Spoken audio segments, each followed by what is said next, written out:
Terima kasih kepada Satria Indonesia telah membawakan kisah Maulid Nabi Muhammad SAW yang telah membawa kita melaju umat ila nur dari zaman kegelapan menuju zaman yang terang benderang hingga saat ini. Hadirin kaum muslimin maupun muslimat yang berbahagia, tibalah kita pada acara inti yaitu Mau'izah Hasanah yang akan disampaikan oleh Kiai Haji Taufik Damas LC. Waktu Ramadan tafadhol.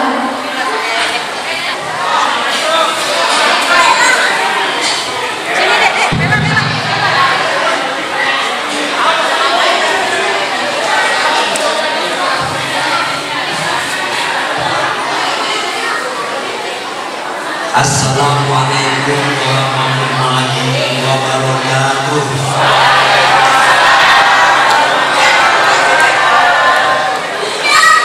Bismillah, alhamdulillah, wassalatu wassalamu ala man ja'a bil mu'jizat wa ala alihi wa sahbihi alladhina jahadu faqala ta'ala walladzina ja'u min ba'dihim yaquluna rabbana ighfir lana wa li ikhwanina alladhina sabaquna bil iman wa la taj'al fi qulubina ghillan lil ladzina amanu rabbana innaka ra'ufur rahim. Wa qala Rasulullah sallallahu alaihi wasallam man kana yu'minu billahi wal yawmil akhir falyakul khairan aw liyasmut. Al-hadis kama qala Rasulullah sallallahu alaihi wasallam. Yang saya hormati bapak-bapak, ibu-ibu sekalian, adik-adik, wabil khusus para guru, para ustaz, para kiai, para ulama, tokoh masyarakat, Pak RW, Pak RT, wabil khusus lagi Akhi Al-Muhtaram Kiai Haji Bagus Nur Komari, yang berkat beliau saya bisa hadir ke tempat ini karena memang beliau yang mengundang saya. Ini udah dekat laut ya Bu ya? Jauh apa dekat dari laut? Untuk ada jalan tol tadi ke sini lumayan jauh sebetulnya, tapi alhamdulillah jalannya lagi kosong. Jadi nggak terlalu lama, kurang lebih 1 jam. Saya tinggal di Kampung Melayu, Jakarta Timur, Jatinegara. Alhamdulillah bisa berkunjung ke Tarumajaya, kecamatan. Desanya apa ini? Segarjaya. Segarajaya. Segara itu artinya laut. Kalau orang Jawa bilang segoro, betul nggak Pak? Alhamdulillah kita bisa bertatap muka bersilaturahmi, mudah-mudahan pertemuan ini membawa berkah, bikin kita panjang umur, banyak rezekinya, dan sehat walafiat. 3 ini kan harus komplit ya kan Pak? Panjang umur, sehat, banyak rezeki. Kalau panjang umur doang, sehat tapi rezekinya kagak, percuma juga, celam-celam doang. Mau apa-apa susah, betul gak? Kalau banyak duit, panjang umur, sakit-sakitan susah juga gitu. Gak enak, bisa habis itu gelang buat berobat. Betul gak Bu? Apalagi banyak duit, sehat tapi meninggal mendadak ya. Mudah-mudahan kita semua panjang umur. Alhamdulillah. Adik-adik ngerekam ya? Alhamdulillah. Ntar diupload di YouTube. Oke? Bapak Ibu yang saya hormati, saya hadir di tempat ini dalam rangka Malam Cinta Rasul Ikatan Isra Mi'raj Nabi Muhammad SAW, Masjid Jami'ul Fatah, Bojong Mas Indah 2. Temanya menggapai rahmat Allah Subhanahu wa Ta'ala untuk membangun peradaban dengan teladan Rasulullah SAW. Ini temanya berat banget. Padahal kalau waktu diundang saya diminta untuk acara roahan. Tahu nggak roahan? Roahan itu tradisi orang Jakarta.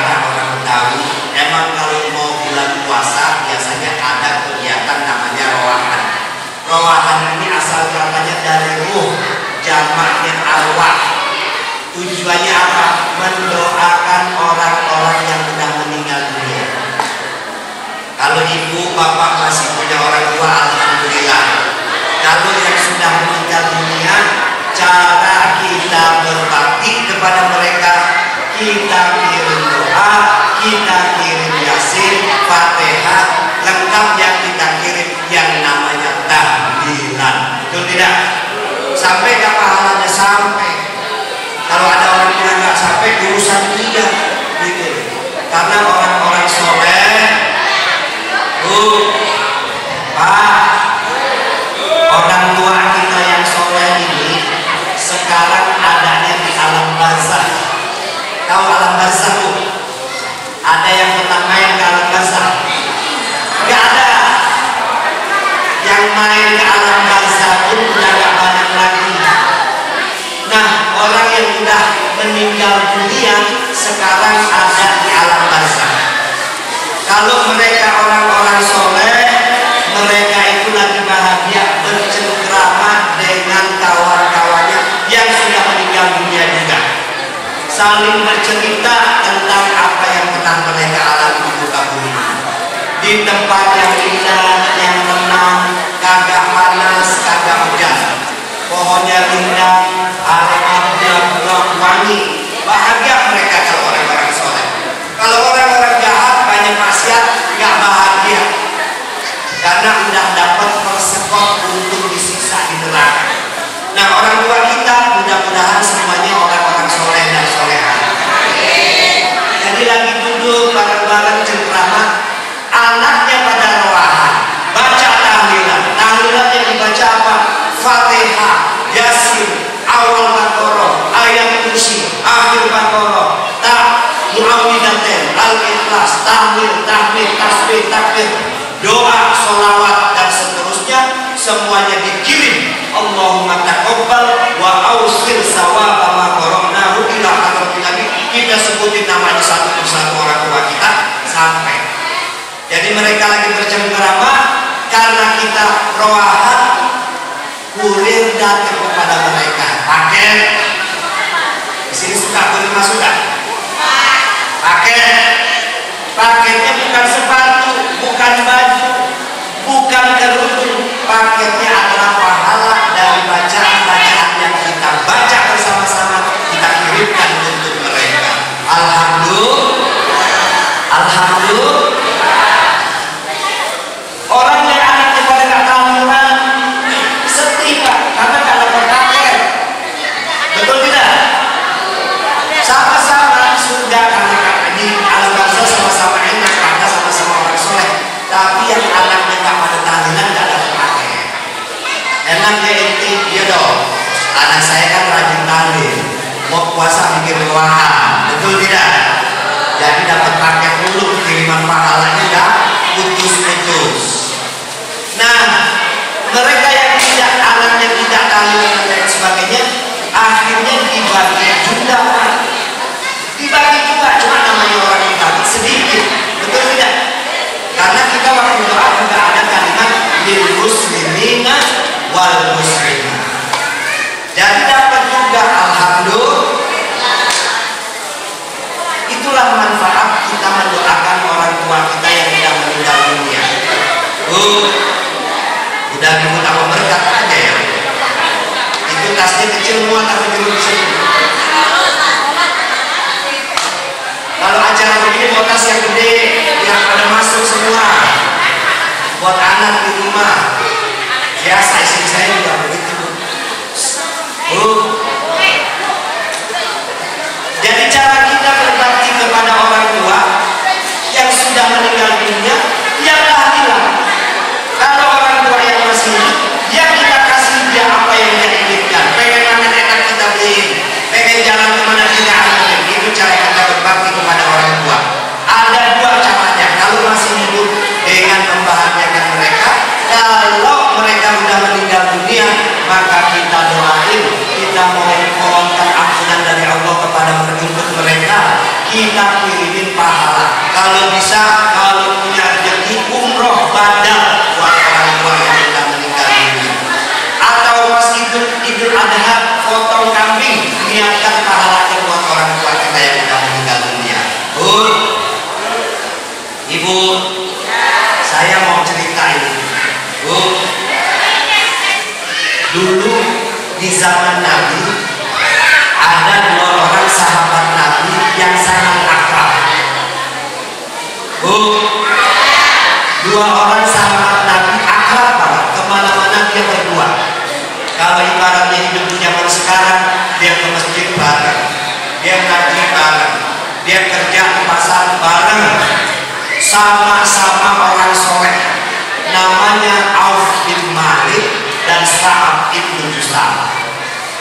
Karena sahabat baik dua orang, sama-sama soleh dua orang, maka mereka berjanji berdua, kalau di antara kita meninggal dunia duluan, yang meninggal dunia harus datang kepada yang masih hidup. Namanya siapa Bu tadi Bu? Auf bin Malik dan Sa'ad bin Jusam.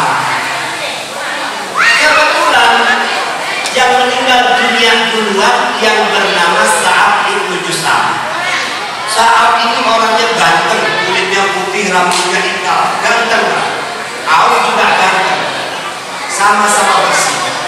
Nah, selesai si Sa'ad meninggal dunia, beberapa hari kemudian, sesuai janji mereka berdua, Sa'ad datang kepada Auf bin Malik. Gimana ceritanya datangnya? Datang melalui mimpi. Bu, ini saya kasih tahu nih, ini soal keyakinan, soal akidah. Kalau kita ditemuin sama orang yang sudah meninggal dunia lewat mimpi, itu ruhnya beneran. Bu, jadi kalau kita punya orang tua meninggal dunia nih, beberapa lama kemudian kita mimpi orang tua kita datang ke kita, itu ruhnya beneran. Dek, sambil dengar musik. Ingat Bu, saya kasih tahu. Saya ulangi, kalau kita didatangin oleh orang yang sudah meninggal dunia di dalam mimpi, itu ruh beneran. Tapi kalau kita melihat dalam kenyataan hidup, ada orang sudah meninggal dunia, kok kita lihat itu bukan ruh, itu namanya koin. Kadang-kadang orang nggak bisa bedain. Koin itu bangsa jin yang setiap kita lahir ada pendamping kita, namanya koin. Saya punya koin, ibu punya koin, bapak punya koin, semua orang, bahkan Nabi Muhammad ada koin. Jadi mohon maaf, umpamanya di wilayah ini ada orang namanya Pak Jamal, ada nggak? Itu contohnya. Pak Jamal meninggal dunia 7 hari kemudian, 40 hari kemudian, tahu-tahu ada tetangganya lewat, ngelihat Pak Jamal di depan rumah lagi duduk, kalau dia ngerokok sambil ngopi. Nah, itu bukan ruhnya, tapi korinnya. Korin saya persis saya. Jadi kalau saya meninggal dunia, beberapa malam kemudian mungkin tetangga atau keluarga saya lihat saya, itu korin saya, dan korin itu berpakaian persis dengan pakaian yang biasa saya pakai. Kalau pakai sabun, dia pakai sabun itu karena dia korin saya. Jadi korin ini ketika orang meninggal dunia, dia masih di lingkungan, makanya sering itu beberapa hari suka kelihatan. Biasanya anak kecil yang suka melihat. Tapi sekali lagi itu bukan ruhnya, karena ruh sudah ada di alam barzakh. Antara dunia dengan alam barzakh ada tabir. Orang di alam barzakh bisa lihat alam dunia, orang di dunia tidak bisa lihat alam barzakh. Pernah lihat alam barzakh itu? Mau lihat? Mau nggak mau suatu saat akan melihat. Betul tidak? Barzakh ini gaib. Bukan cuma barzakh yang gaib. Ada mahsyar, hisab, surga, neraka, itu gaib semua. Kenapa gaib? Gaib dalam pengertian syariat, bukan dalam pengertian bahasa Indonesia. Kalau gaib dalam pengertian bahasa Indonesia, kuntilanak, genderuwo, tuyul, itu disebut makhluk gaib. Betul nggak? Ya nggak? Kalau gaib menurut syariat itu artinya mala ainun ra'at wala udhunun sami'at wala khatara ala qalbi bashar. Sesuatu yang kita nggak pernah lihat, kita nggak pernah dengar, kalau kita bayangkan, bayangan kita pasti keliru dibanding hakikat sesuatu ini. Nah, itulah makna gaib. Pernah lihat barzah? Pernah dengar barzah? Nggak pernah. Tapi percaya nggak ada barzah? Percaya nggak ada padang mahsyar? Percaya nggak ada surga? Percaya nggak ada neraka? Nggak pernah lihat, nggak pernah dengar, tapi kita percaya. Kenapa percaya? Karena yang ngabarin Allah dan Rasulullah SAW. Ini akidah, biar nggak melenceng-melenceng ini. Karena banyak orang kalau ditanya percaya sih ada surga dan neraka. Kenapa percaya? Ya udah, pokoknya percaya aja. Padahal jawabannya sederhana. Saya percaya surga neraka karena kabarnya datang dari Allah dan Rasulullah SAW. Karena kalau kabar datang dari manusia, Bu, kita boleh percaya, boleh enggak. Ada orang datang, Bu, ada kecelakaan di mana? Di sana Tanjung Priok umpama. Itu kabar, karena yang bawa manusia biasa, kita boleh percaya, boleh enggak. Dan kita juga belum bisa, dan kabar itu belum tentu benar. Siapa tahu itu orang bohong, ngarang, cerita hoax. Apalagi di zaman sekarang banyak kabar-kabar hoax. Nah, disinilah bedanya. Kita yakin adanya surga, ada neraka, ada masa alam barzah. Itu gaib, nggak pernah kita lihat, nggak pernah kita dengar, tapi kita yakin adanya karena kabar yang datang dari Allah dan Rasul.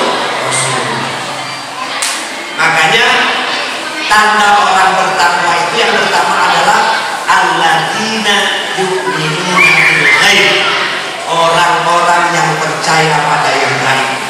Karena kalau sudah nggak percaya pada yang gaib, dia berantakan itu. Nggak percaya surga, nggak percaya neraka, berantakan. Keluar kita dari Islam. Betul tidak? Apalagi itu bagian penting, iman yang paling penting, percaya pada yang gaib. Apalagi Allah itu maha gaib. Allah maha gaib. Jadi kenapa kita percaya pada yang gaib? Karena beritanya datang dari Allah dan Rasul. Allah nggak bicara sama kita, Nabi juga udah nggak bicara sama kita. Kita tahu dari para ulama yang merupakan ahli waris para nabi, terutama di dalam Islam ahli waris Nabi besar Muhammad SAW. Nah, lanjut ke cerita Auf bin Malik dan Sa'ad bin Jusama. Pada suatu hari akhirnya Auf tertidur, mimpi si Jusama ini datang kepada Auf bin Malik. Ruh beneran. Nah, dalam mimpi itu berdialoglah Auf dengan Jusama, Sa'ad bin Jusama. Ternyata saat ini nikmat di alam barzah, karena memang orang soleh, cuma terganggu oleh tompel di lehernya yang waktu hidup di dunia tidak ada. Maka Auf pun heran, kenapa kok ada tompel? Tahu tompel? Tahu tompel di sini?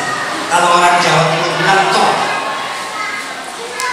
tompel dan gatal. Maka kata Auf, kenapa ada tompel? Padahal dulu waktu kamu hidup kamu bersih. Ya, ini mengganggu saya ingin enak di alam barzah, tapi tompel ini bikin saya nggak nyaman, gatal. Saya tiap harus bicara, kenapa kok sampai ada tompel? Ini gara-gara saya masih punya utang sama orang Yahudi di sebuah pasar yang saya sudah niat mengganti, tapi belum sempat saya menggantinya dulu. Maka besok saya minta tolong padamu, wahai Auf, kau datang ke rumahku, ambil itu uang, ada di kamar, di dalam lemari, di pojokannya. Baik, besok saya akan ambil, kata Auf bin Malik. Setelah itu apa lagi? Sa'ad juga cerita, dia tahu bahwa kucing peliharaan keluarganya mati. Jadi Sa'ad dan keluarganya punya kucing peliharaan. Dan setelah Sa'ad meninggal dunia, tidak lama beberapa hari kemudian kucingnya mati. Sa'ad tahu, makanya orang yang sudah meninggal dunia itu masih lihat, masih tahu kelakuan orang yang masih hidup. Bu, Kalau ibu melihat anaknya pada akur damai seneng gak? Melihat anaknya pada berantem sedih gak? Orang tua kita yang sudah meninggal dunia, walaupun kita rajin tahlilan dan lain sebagainya, bahagia dia dapat hadiah dari pahala yang kita kirimkan, tapi sedih kalau melihat anaknya yang masih hidup pada berantem. Karena orang tua itu, kalau kita ingin membahagiakan yang sudah meninggal dunia, doakan selain itu berhubungan baik dengan orang-orang yang dicintai oleh orang tua kita. Bahkan kalau orang tua kita punya sahabat, kita lanjutin persahabatannya. Betul tidak Bu? Kalau orang Betawi zaman itu begitu Bu. Jadi kalau orang tuanya meninggal, orang tuanya pesan, besok kalau saya meninggal tolong sama si Abu tetap silaturahmi, karena itu sahabat kami, sahabat ayah. Jadi kalau orang yang masih hidup punya keluarga udah mati, terutama orang tua meninggal dunia, kok kelakuannya itu jelek, sedih mereka. Kalau kelakuannya baik, mereka senang karena mereka lihat alhamdulillah anak saya ampun, alhamdulillah anak saya pada rajin ibadah, alhamdulillah anak saya nggak nyusahin orang, alhamdulillah anak saya tidak zalim dan seterusnya. Sebaliknya kalau anaknya pada nakal, pada bengal, pada kurang ajar dan lain sebagainya, sedih. Apalagi kalau berantem sama saudara. Biasanya penyebabnya urusan warisan. Betul tidak Bu? Tapi kalau orang sini saya lihat keluarga ngalah semua kalau sudah urusan warisan. Saya sering pesan Bu, Pak, kalau udah urusan warisan ngalah berkah. Betul tidak? Tapi yang kalau pakai rebutan, apalagi sampai ada pengacaranya, masuk pengadilan, dapat, tapi sehari, 2 hari, seminggu, setahun, habis itu harta. Kenapa? Gak ada berkah-berkahnya yang model begitu. Dapat harta warisan sambil nyakitin saudaranya sendiri. Gak boleh begitu Bu. Jadi warisan ngalah berkah. Teorinya gampang ini, tapi kalau ada praktek belum tentu. Betul tidak Bu? Yakin saya orang sini ngalahan semua kalau soal warisan. Alhamdulillah. Nah, selesai itu Auf bin Malik betul-betul besok datang ke rumah Sa'ad bin Mus'ab. Ketok pintu, pamit sama istrinya, masuk ke kamar, ambil uang 10 dinar untuk dibayarkan utang Sa'ad bin Mus'ab kepada orang di pasar yang kebetulan beragama Yahudi. Dibayarkan uang itu dan Auf bin Malik mohon kepada orang itu agar dia memaafkan Sa'ad bin Mus'ab. Kemudian Auf kembali tanya sama istrinya, betul nggak kucingnya mati? Betul. Berarti memang Sa'ad bin Mus'ab itu melihat apa yang terjadi di dalam rumah tangga. Betul tidak? Ibu umpamanya, mohon maaf atau siapa orang jauh, perempuan suaminya meninggal dunia umpamanya. Beberapa tahun kemudian dia nikah lagi, suaminya tahu. Sebaliknya, suami istrinya meninggal dunia, seminggu kemudian udah nikah lagi, berarti sebelumnya memang tidak pacaran. Betul tidak? Betul tidak? Kalau perempuan ditinggal mati suami, nikahnya lama, setahun 2 tahun belum tentu. Dan suami ditinggal mati istri, kadang-kadang seminggu cepat udah nikah lagi. Nah, istri belum mati kadang-kadang udah nikah lagi. Betul gak Bu? Betul tidak? Hidup perempuan. Makanya mohon maaf kalau ada ibu ditinggal suami punya anak, itu lebih kuat ngurusnya dibanding suami ditinggal istri punya anak. Yang suami itu ngurus anak Bu. Betul tidak? Bawaannya pengen dapat yang baru aja. Nah iya orang masih ada aja udah lihat dia. Betul. Ya memang boleh, tapi sebaiknya jangan, cukup 1 sampai mati. Betul gak Bu? Oh, Nabi Muhammad kan nikah lebih dari 1, bahkan Nabi Muhammad 9, kalau kita boleh lagi 4, yaitu kan Nabi. Nah ini saya ingin jelaskan, sering orang beralasan ini sunnah Rasul. Kalau lempengan nikah lagi sunnah Rasul. Bu, sunnah Rasul dengan sunnah dalam fikih itu maknanya beda. Poligami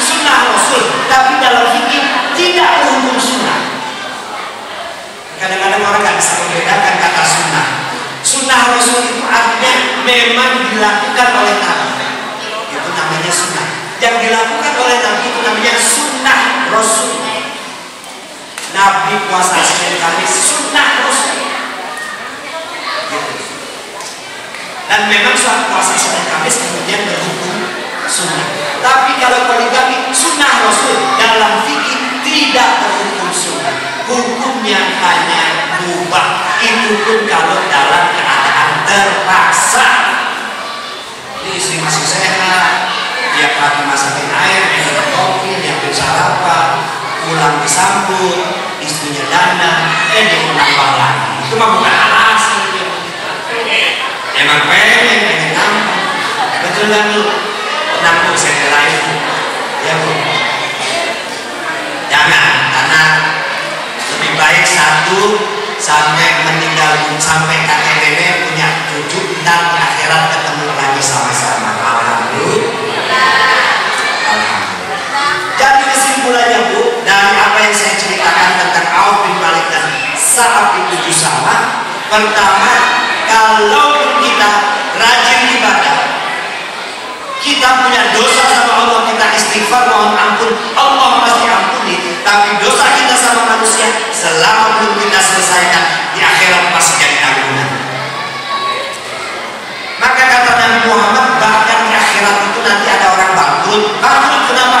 Pahalanya habis. Kenapa habis? Buat bayar kezaliman yang pernah dia lakukan di muka bumi ini terhadap manusia.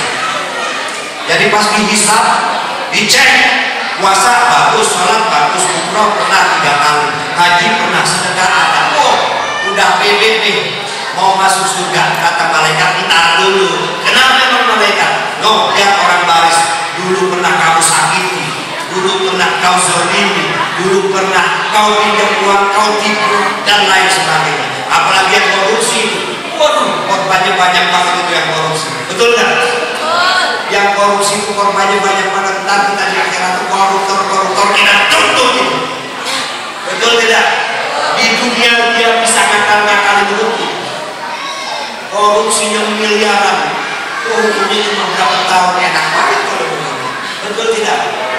Di dunia bisa selamat mereka, tapi di akhirat lihat nanti tidak ada yang luput dari peradilan Allah Subhanahu wa Ta'ala.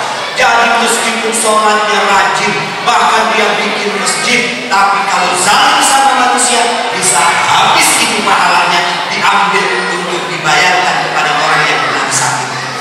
Habis pahalanya, orang yang dizalimi masih ada, akhirnya apa? Dosa orang yang dizalimi diambil, dikembalikan kepada dirinya. Akhirnya mau masuk surga nggak jadi, dicemplungin dulu ke dalam neraka. Kata Nabi Muhammad, itulah orang yang bangkrut di akhirat. Makanya pun Islam ini bukan cuma ngajarin kita itu baik hubungan dengan Allah, tapi Islam juga mengajarkan kita untuk selalu menjaga hubungan baik kita dengan sesama. Apalagi sekarang ada pegang handphone, media sosial luar biasa, grup WhatsApp luar biasa. Dulu ada istilah mulutmu harimau, betul nggak? Jangan sekarang jarimu harimau. Banyak orang yang kalau dalam pergaulan nggak gampang ngomong, pendiam, tapi kalau udah pegang medsos, wow, luar biasa. Apa aja dia share, apa aja dia kata, nggak peduli, akan menyakiti hati orang, akan menyakiti tetangganya dan lain sebagainya. Apalagi kalau udah musim kampanye, biasanya saling serang itu di